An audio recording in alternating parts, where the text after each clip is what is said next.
This meeting is being recorded.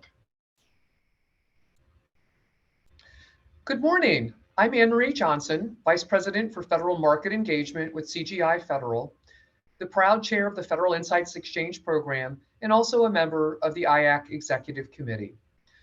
Welcome to our program today. Before we start our program, I would like to thank the corporate sponsors of the FIE program series: Ardent, CGI, Peraton, LMI, Fortinet, REI Systems, and BT Federal. Without these sponsors, we would not be able to bring you these substantive programs.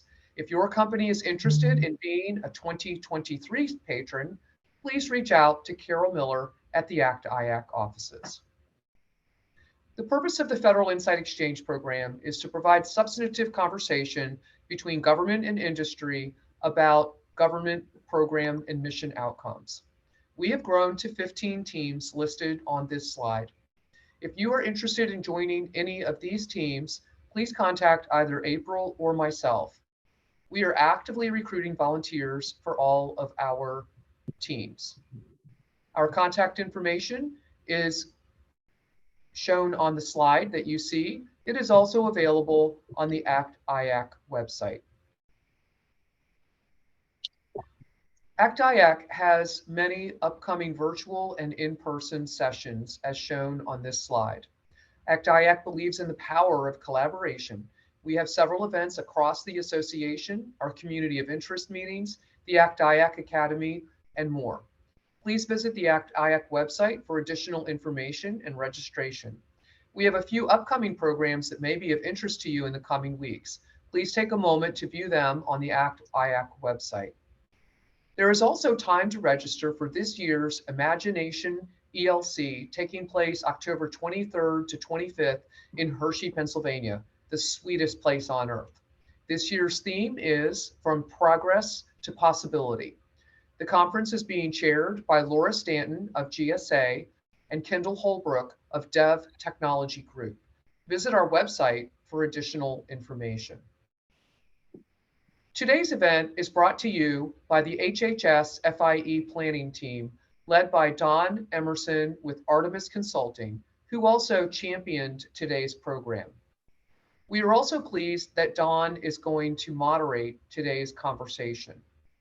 It is my great privilege and honor to introduce my friend and colleague, Don Emerson, who brings over 30 years of experience in the areas of program management, strategic planning, IT services, and business development.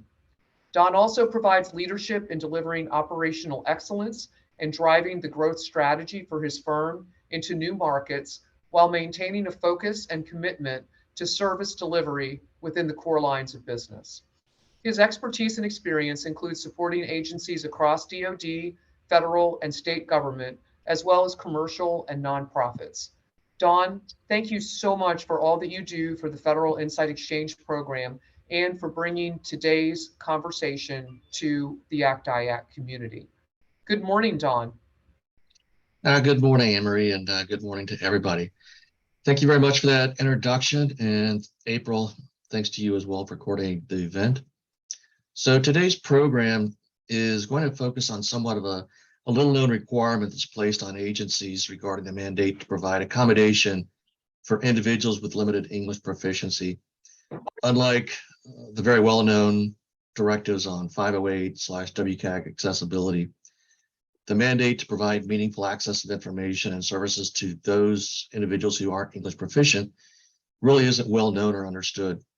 So hopefully this program will provide some good information and help expand awareness and understanding of this issue.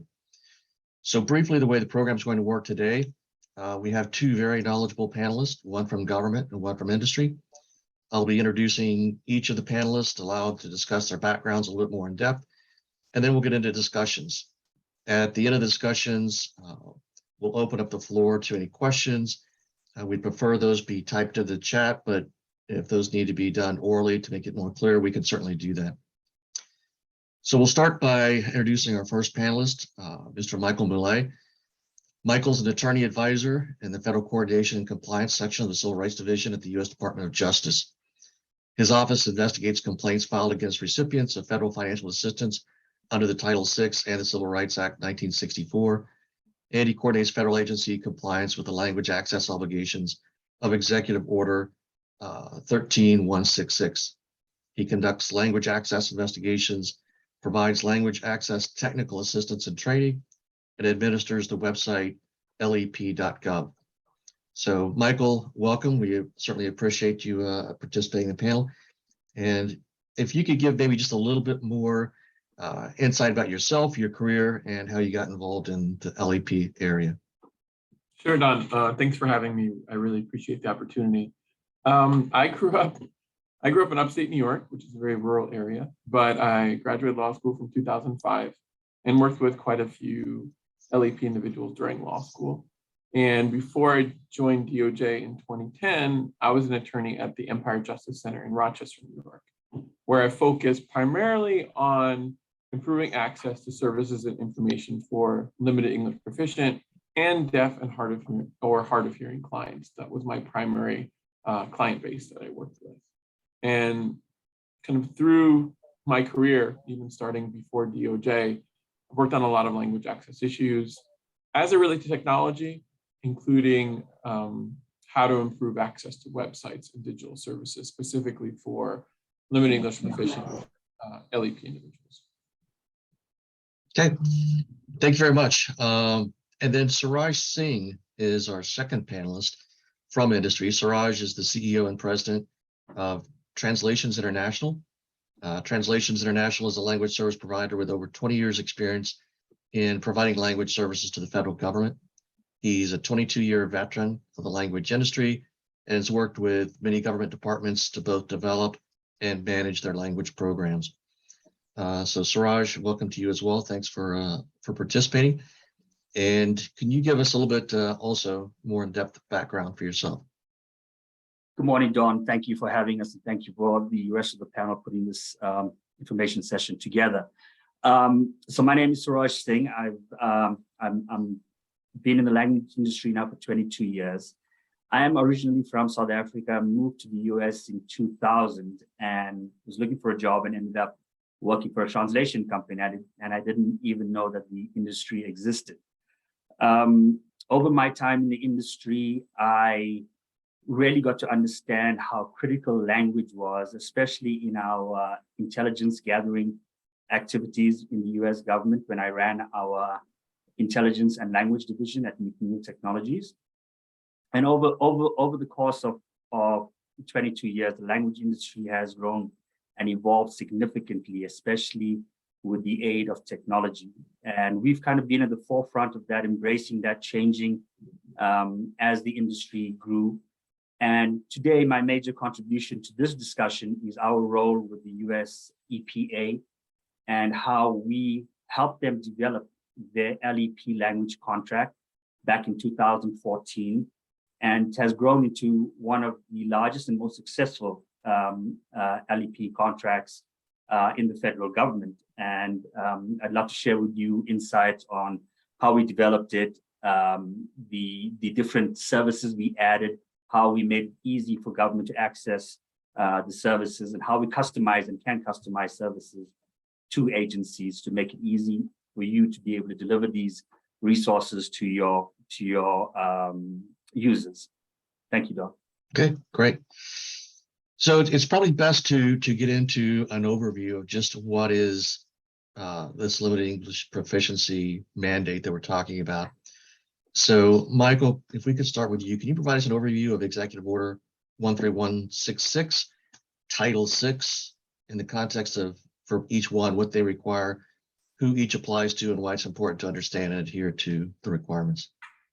Yeah, sure, Don. I think that's important as a foundation. So I'll go through each of these. Title VI of the Civil Rights Act of 1964, which I'm just going to call Title VI from now on, and its regulations prohibit, and this is a very specific prohibition, it prohibits non-federal entities that receive federal financial assistance from engaging in race, color, or national origin discrimination in their own programs or activities. So that's non-federal entities. And when we talk about national origin discrimination prohibited by Title VI, it includes failing to take reasonable steps to provide meaningful access to limited English proficient persons. So that's the connection to LEP individuals. And what does that mean? Keep on using, LEP or LEP persons. What does that mean? LEP refers to individuals who do not speak English as their primary language and who have a limited ability to read, speak, write, or understand English. And so we call these individuals LEP individuals. And these individuals, because of it's not that they don't have any ability to communicate in English, it's a limited ability. And these individuals may be entitled to what we call language assistance services, which generally include interpretation and translation, and that they need these services to access a particular service, benefit, or encounter. So that's who's covered by Title VI, non-federal entities, and that's the connection between the national origin discrimination protection and LEP individuals. Importantly here, especially for this audience, Title VI does not require doesn't apply to federal agencies. Okay, so Title VI doesn't apply to federal agencies, but, and this is the distinction, Executive Order 13166, which was issued in August 2000, required federal agencies to do two things. One, for agencies that provide federal financial assistance, they were required to issue a Title VI guidance based on a Department of Justice guidance issued the same day as that executive order. And that guidance explains to non-federal entities how the Title VI meaningful access obligations apply in specific situations. So Title VI doesn't apply to federal agencies, but that executive order said, agencies, you need to issue guidance that explains how Title VI applies to non-federal entities. So that's the first thing. And the second thing was, and this is the connection to the topic today, that all federal agencies themselves take reasonable steps to provide the same meaningful access to LEP individuals required in that DOJ Title VI LEP guidance in their own federally conducted programs or activities, even if they don't provide federal financial assistance. So the distinction is this: 6 covers non-federal entities and requires meaningful access, but the executive order impose that same obligation on federal agencies themselves in federal agencies' federally conducted programs or activities. Another important distinction, since we're talking about federal generally, this order applies to all federal agencies, but not to Congress or federal courts. I just want to make that distinction really clear. So federal agencies and their federally conducted activities is the executive order 13166 obligation, and Title VI applies to non-federal entities in their program activities. So in looking at, for example, HUD.gov, USDA.gov, Treasury.gov, any of them, those fall under the 13166 and should have meaningful access, whereas someone going to, say, House.gov, Senate.gov, Congress.gov, that would not be applicable, correct? Yeah, because of the distinction between the executive order being applicable only to federal agencies versus other branches of our government. I mean, we have a judiciary, right. We have a legislature. The order only applies to federal agencies. Yeah. Okay, thank you. So I think it's clear. So looking at those agencies where it does apply, and they've got a requirement to provide that information to individuals, such as the government services they offer or the government information that they offer, who's eligible to apply for whatever services. What should an agency consider when they're trying to adhere to that executive order? Yeah, I think the first part, the thing to consider is the scope of what's covered, right? Executive Order 13166 covers all of their federally conducted programs or activities. That includes the information that they provide to the public, like their agency website and other digital content. So that's the real connection for me as far as what to consider, because the order applies to, and I know it was 22 years ago, but that type of website or digital content is one of those federally conducted programs or activities. And this is not that agencies haven't done this work as to the executive order. Many agencies have created language access plans that specifically address the need to translate materials into other languages. A lot of times that's just in the context of print documents. So when agencies are applying what is already their translation requirement, and a lot of plans have a translation requirement, they should apply those same principles to websites and digital content. Or when an agency is revising a plan, in DOJ, we encourage agencies to review and see if the plan needs revisions periodically, they should add a section that specifically addresses topics like websites and digital content. And for our conversation today, that addresses what will we require of contractors that create or provide our digital content.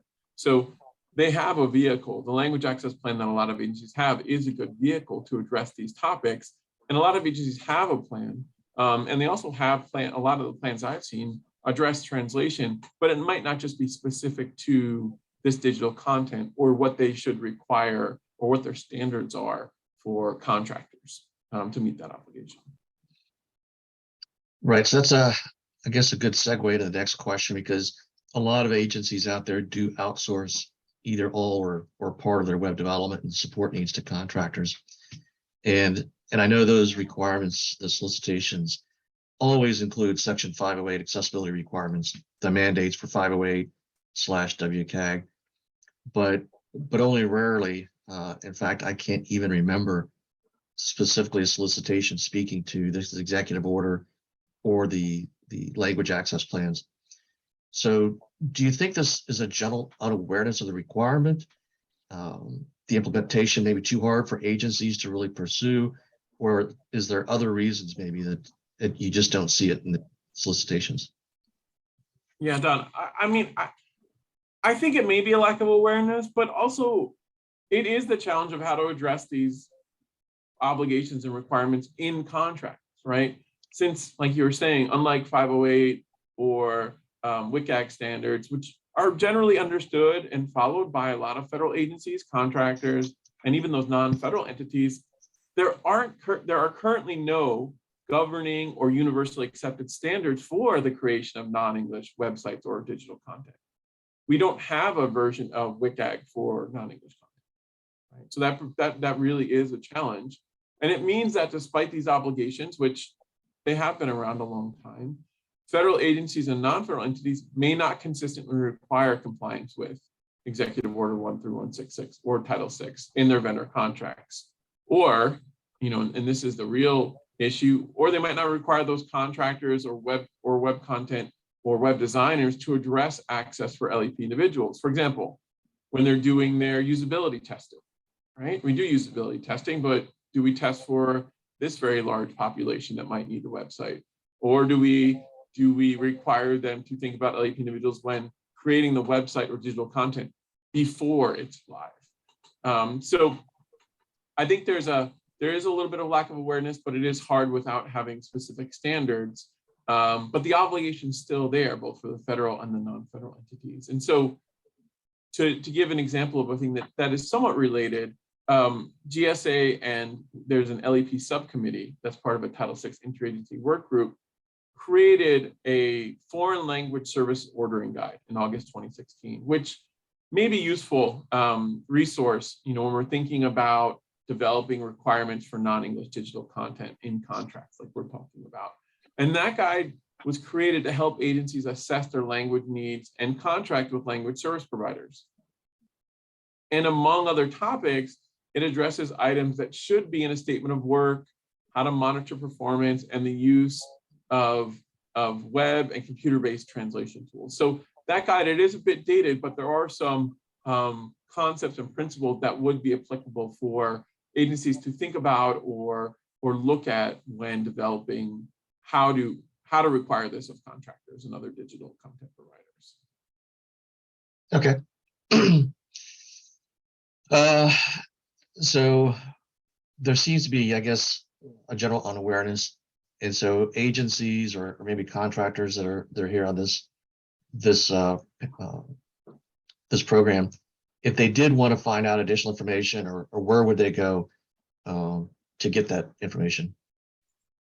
Yeah, the Civil Rights Division maintains a website called lep.gov. It's the interagency working group on limited English proficiency. What that means is all the resources that agencies put out or provide on this topic, both as it applies to non-federal entities and to federal agencies, is housed there. It's pretty much the clearinghouse for the information.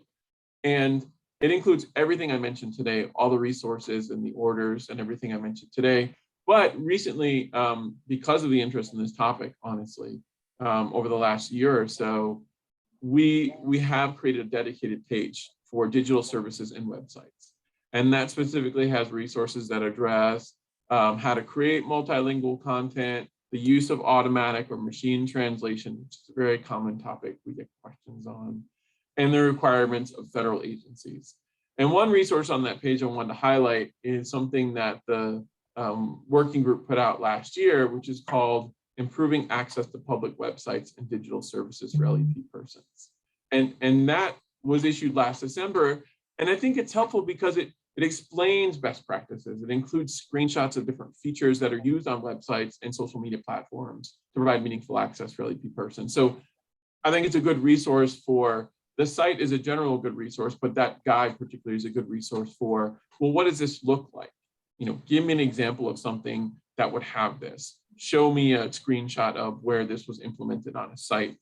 Because absent that, it is kind of abstract, you know, what we're talking about sometimes with these kinds of issues. Yeah, it is. And we do best when there's clear guidance to follow. So absolutely. Suraj, we'll hop over to you from an industry side, one who provides services to the agencies. Can you provide an overview of the types of services that agencies can employ to accommodate what Michael's talked about for LEP with individuals under that executive order? Yeah, like Michael mentioned earlier, in terms of translation, language services, document translation is one of the largest services that is sought after and provided. So that's foreign language translation of written documentation, which can also be posted to your website. The other big one is in-person interpretation. So where you have an interpreter available at a meeting or at a conference, you have simultaneous or consecutive interpretation. The other big one is, which agencies are using more nowadays because of costs and availability and access, is over-the-phone interpretation, where you have a toll-free number as the client, and you can have a three-way call with an interpreter in your language or whatever your required language is. Some of the other additional services which are not, which are essential and not always considered, is desktop publishing, for instance. So if you do a document and you want a document translated, the document should match your look and feel of the source document. So it matches the standards, the guidelines of the agency. So that's a service that's provided along with the document translation services. Then we have the, we have a video remote interpreting. Due to the costs and limitations of having in-person interpreters travel sometimes or available, we now have what we call video remote interpreting. So where you can get an interpreter available via Zoom for your meetings. The other big one, which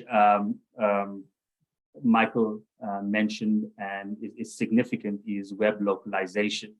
So this is where you translate pages or parts of your site, or you dedicate a site, a portion of your website to a foreign language, and we provide translation of that website.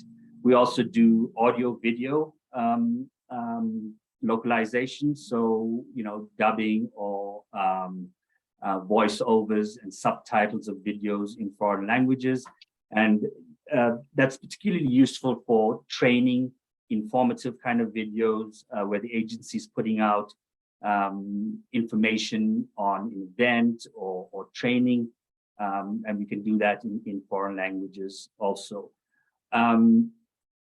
When it comes to the website localization, one of the key issues to consider and really think about upfront is planning for the localization.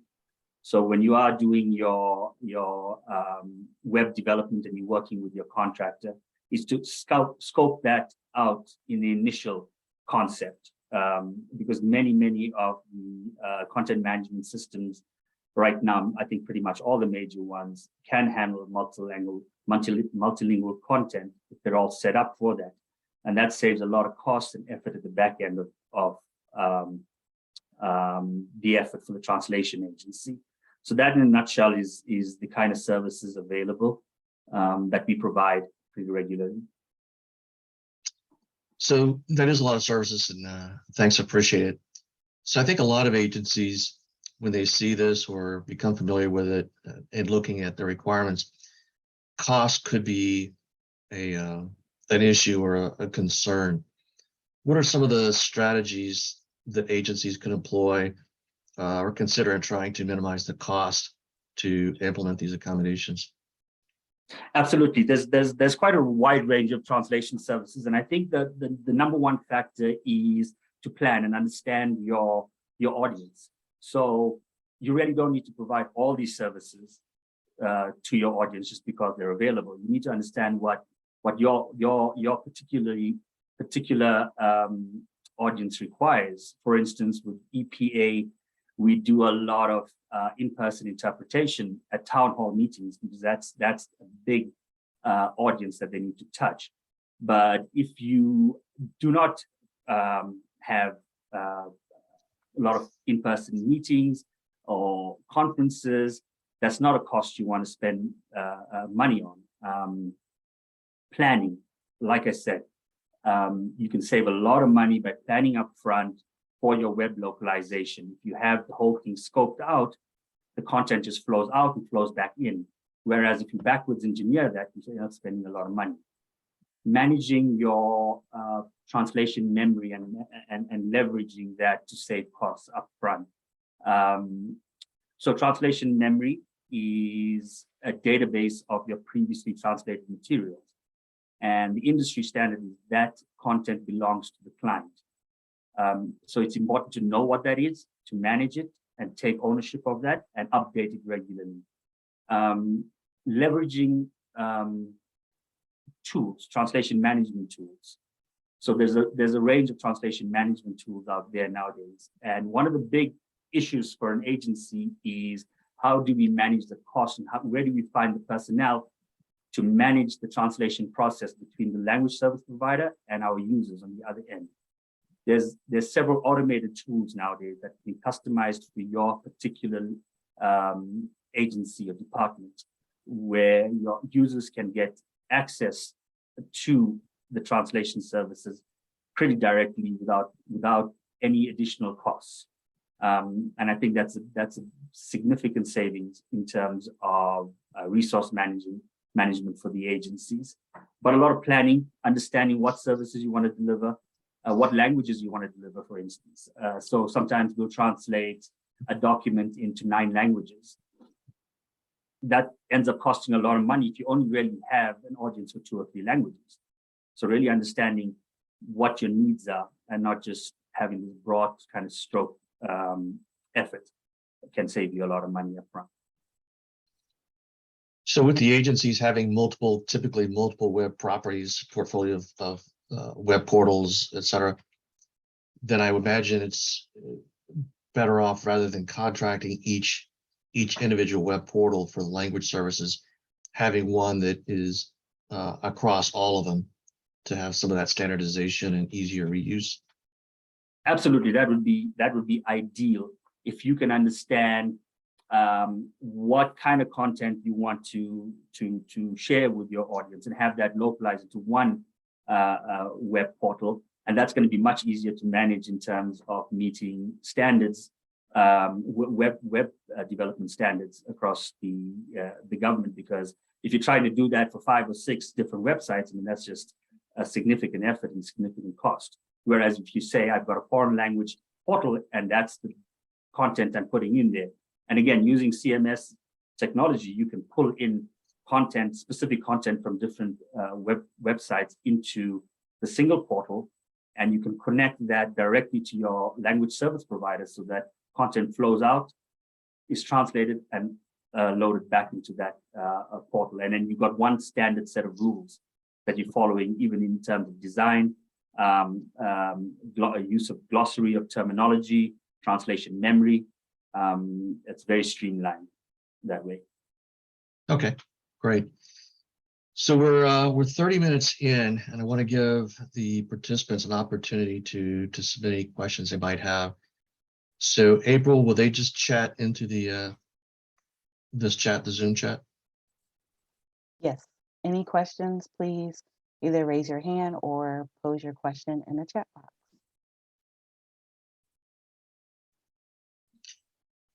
And while people are considering what questions, there's one I had. So Michael, where do you typically see in an agency that this responsibility falls? Is it the OCIO shop? Is it some other area within the agencies? Yeah, Don, there's a variety of situations I see. As far as the actual doing the work, I think it really does fall with the OCIO or the IT staff that's responsible for the website. But what it really requires is a commitment from management and kind of the larger agency leadership, because without that, it's really hard to get the impetus to put some of these things in place and to figure out the systems, like Suraj was talking about, to figure out those systems, to figure out the processes we have in place for non-English content, because it's not just the technological side. That content person doesn't have anything if there's no process to do the translation in the first place. So there's a commitment that goes from, okay, original English product to translated text, then how do I get it to the website people? How do I make sure the character is displayed properly? Does my content management system accurately display non-Latin characters that I want to put up? I mean, those are the kinds of things that start with a commitment by the agency to not just comply with their executive order 1 through 166 obligations, but to come up with the processes and the procedures that will operationalize that obligation. And Suraj was talking about a lot of these, of kind of what is our translation protocol? What is our process? When I have an English product, do I even issue that English version of the document, or do I wait until I have the translated version as well? I find the OCIO staff comes in, but they come in after the product's already done. And they still need training, because I don't know that there's basic training that people do get, even website developers or web content people, on non-English content and how to display it in a way that's understandable to those specific language audiences. And that's a very specific thing. And I don't know that that is a across the board given, and how we do that in the federal government. Right. Well, if I'm an agency and maybe I just don't know about it or decide not to do it, what is the oversight and enforcement mechanism that applies to agencies if they're not compliant? Is it really come down to whether someone files a complaint or a lawsuit? Yeah, as far as the enforcement mechanism, I mean, specifically to Executive Order 1 through 166, it doesn't provide kind of a legal enforcement mechanism. What does happen, though, and this is the reality, it is a glass houses issue. What I mean is these agencies, if they give federal funds, are requiring non-federal entities to do this, right? So it does turn into a situation where agencies are kind of enforcing and requiring them to do it. But when they ask for examples, the federal agency itself doesn't know how to give examples, doesn't know how to do this process. So that lack of knowledge from doing it yourself is actually going to be problematic when you have state and local government entities saying, well, how do I do this? And you say, well, I don't know, we haven't done it. So I think it turns into a practical problem too of, if you do this process, and Suraj was talking about a lot of these different examples as far as how to set up a video interpreter, how to do the translation. If you don't understand how to do that, you are not going to be kind of meeting your obligations for these non-federal entities that you're going to require based on Title VI to do these types of things too. So it turns into an information problem. It turns into you're not a very helpful resource because a lot of times agencies want to make sure that the state and local governments that carry out these programs are helping as many people as possible. That's a bottom line thing you want to do. So how can you make sure you do that? You make sure that you understand how to do the very things you ask them to do. And maybe it isn't enforceable as to they can bring a lawsuit, but what I'm trying to get at is the obligation is very similar for both the federal agencies and non-federal agencies. So coming up with ways to do it can help you in addressing those same requests from many entities. I mean, there's so many of these non-federal entities. I think it's an important thing information-wise for agencies to understand how to do it, figure it out in-house, and then help non-federal entities do the same, when they're meeting a similar obligation. Okay. Suraj, one on, I guess, a little bit the tech side. Can you speak to the pros and cons of some of the automated translation capabilities that are maybe built into the online CMS content management platforms like Drupal? Drupal has the built-in language handling ability. Just kind of, pros and cons when agencies consider that. Yeah, so the translation engines built into a lot of the CMS systems are not their proprietary engines, usually Google or Babel, one of the bigger, more successful machine translation engines. Machine translation has continued to progress significantly, and I think it will continue to be a very, very useful resource. In terms of when and how you use automated translation, you've really got to, again, have a plan. We keep on speaking about this. What are your needs? What are your plans? What are your standards? Who says it's okay? And what can you publish? I would never suggest or recommend to a translation agency to go directly to the web on machine translated material. Machine translation material should be post-edited. Somebody should have a look at it and make sure it's correct, there's no mistakes, because you do get errors. There's consistency in terminology. The messaging is correct, especially if you are a Department of State department and putting out stuff that's very, very sensitive. You want to be careful. You want to make sure that the content is accurate and sensitive, not just accurate, but sensitive. So the technology is available, but going directly to the web, I would caution a little bit of due diligence there. In terms of document translation, it works really well. But again, we have not seen any translation, machine translation that's reliable enough to be able to be published and shared without some kind of post-editing.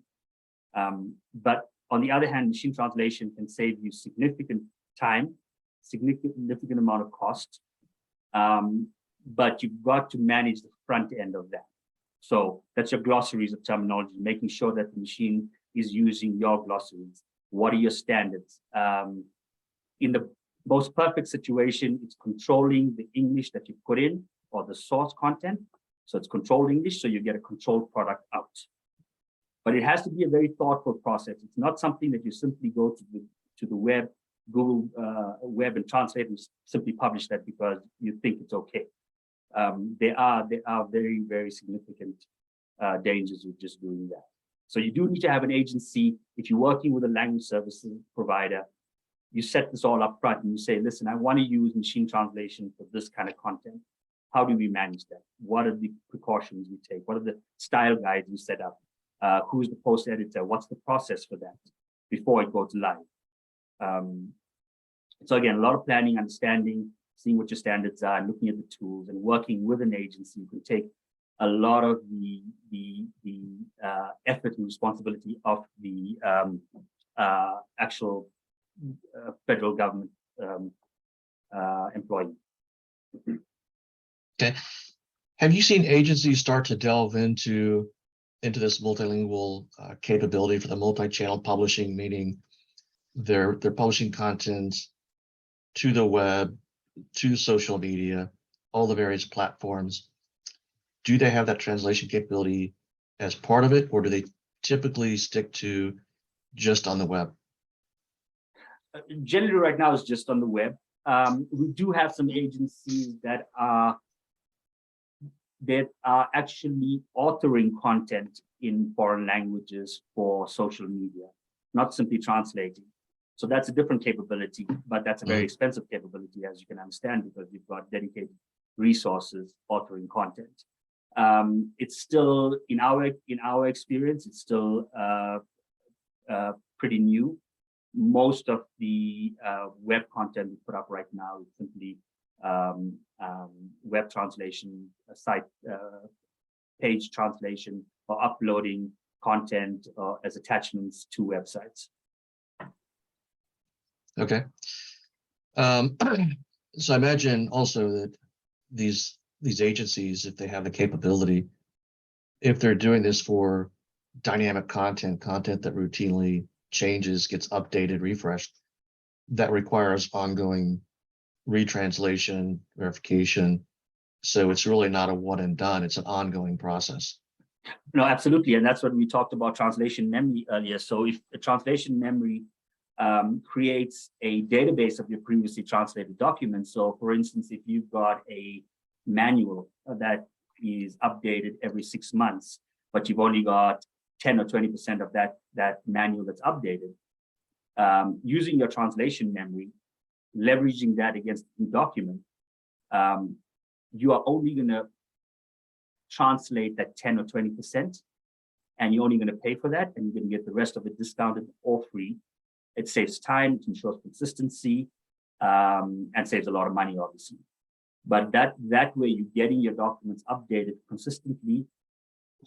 Consistency is key on that, right? Because if you've got a document which you translate, updating every 6 months, you want to make sure that the new version is using the same terminology, same style, same grammar as the previous one.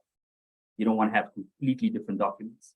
So developing your translation memory up front and attaching that to your glossary of approved terms for the agency and leveraging that every time you have a new translation really can save you money, save you time, and is the way to go.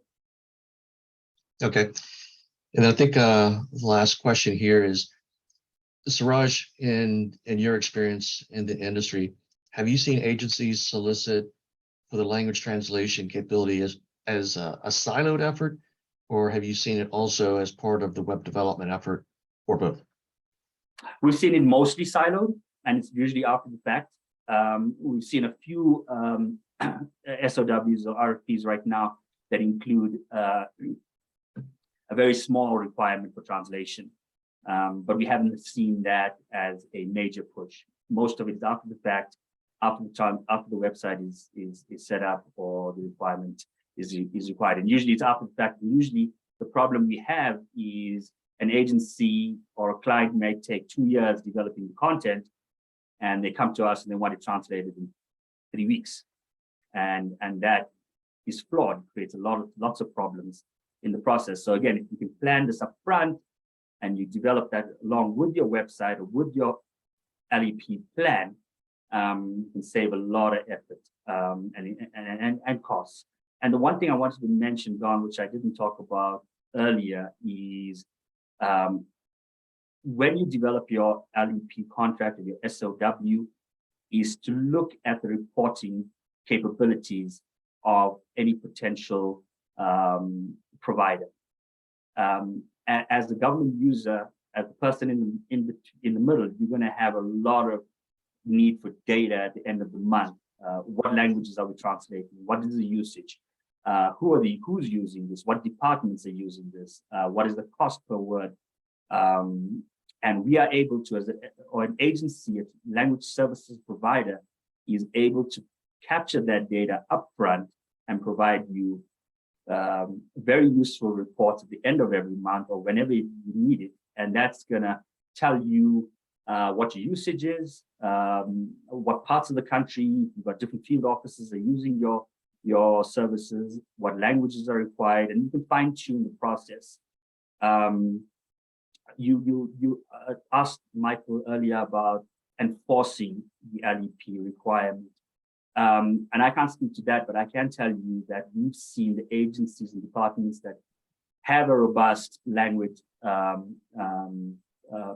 LEP program, they've had significant success and engagement with those communities. Our EPA contract has grown over 250% in usage. And in just about every engagement, the communities are so grateful to have access to this information. And I'm willing to engage based on that. Yeah, that's a great point. I mean, the agencies are really striving to get the citizen engagement then having those capabilities are critical. And I also agree having it baked in, just like security is baked into a website. The information architecture needs to have this LEP baked into it from the get-go. So very valid point. All right, then I think we'll start closing it down. I'd like to ask, I guess, both of you, Michael, any last thoughts, comments, close out? No, Don, I think, I agree with a lot of Suraj's points, especially on, it's conversations we have to have both in our enforcement role with non-federal agencies and also in our consulting role with other federal agencies on that translation memory. It doesn't have to cost a lot. If you have the right processes in place, you can actually have an effective and efficient delivery that doesn't, the anticipation of how much it costs is usually not correct with the proper planning. And I agree with Suraj on that point heavily. But you have to know the tools are available that can create those efficiencies, especially things like simple things like contracting at scale. So, all your sub-agencies get the benefit of one contract versus every single sub-agency, contracting on its own. So we talk about resources a lot, but I agree with Suraj, and a lot of those things can be cost cutting, time reducing, and actually lead to more efficient processes. And I think those are really important points when you're thinking about this topic, not just, this seems like a lot, I don't know where to get started, I just won't get started. That's not really a good answer. There's got to be some kind of starting point, and then over time you can refine it. Okay, thank you. Suraj, any last minute comments? Yes, I'd just like to say that I understand the person who's tasked with this requirement is looking at this and saying, here's yet another thing for me to do. And how do I access this? How do I manage the process in between? Somebody in the field needs a document translated. Somebody needs something uploaded. Where do I go? Which translators do I talk to? And like Michael just said, we've got the process, we've got the tools. A language services provider should take all of that off of your plate. All you should really be involved in initially is writing that SOW, getting the contract set up, customizing the engagement to your specific agency requirements, and then it should really just work on its own. So a little bit of work up front, but it's not that as scary as it seems, and the resources are absolutely available, and the technology is out there, and you can get a lot done, you can save a lot of money, and be very successful. Okay, great. Well, I'd like to thank both of you, Michael and Suraj, for participating in the panel. Some great information. I know I learned a lot just in putting this on, so definitely appreciate it. April, I guess back to you, or Anne-Marie, sorry. Yes, thank you so much. Thank you all for an absolutely fascinating conversation.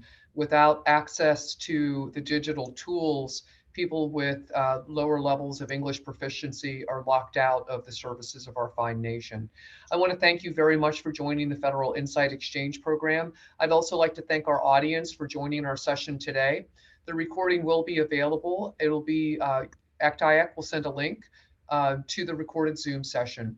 You will also be receiving a post-event survey via email. Please take a moment to fill out the survey, answer a few questions.